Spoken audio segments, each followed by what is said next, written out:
The protesters are back in Tahrir Square. And so too are the calls for a revolution. It all started as a spontaneous outburst at a verdict which acquitted Hosni Mubarak's sons and senior police aides. But it soon turned into a political rally. We're here because we feel there's a plan to bring Egypt back to the days of Mubarak. It doesn't matter if it's Mubarak in charge so long as his system stays in place, and that can't happen.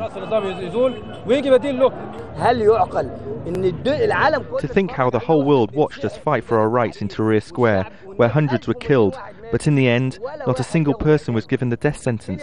How? Where is the justice? I came back to Tahrir for our martyrs' rights. What happened yesterday was unacceptable. We are not leaving the square until real justice is served.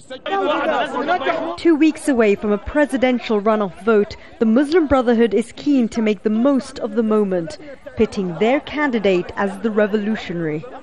This man supports that idea. He says the first round of the election show Mohammed Morsi has popular support. The other argues the turnout was too low to tell. Morsi came to the square on Saturday night. He's promised a retrial of Mubarak's case if he wins the election. His opponent, former Mubarak-era Prime Minister Ahmed Shafiq, had a very different message. He argues the verdict shows nobody is above the law. Speaking of the Muslim Brotherhood, if Morsi is elected, who will rule Egypt? The leadership of the Muslim Brotherhood. People cannot elect a sham president. I represent a civil state. The Muslim Brotherhood represents backwardness.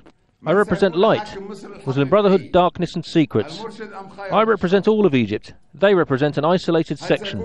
As protests continue nationwide, attention is turning to what these events may mean for the upcoming runoff vote, in which the liberal young vote may be key.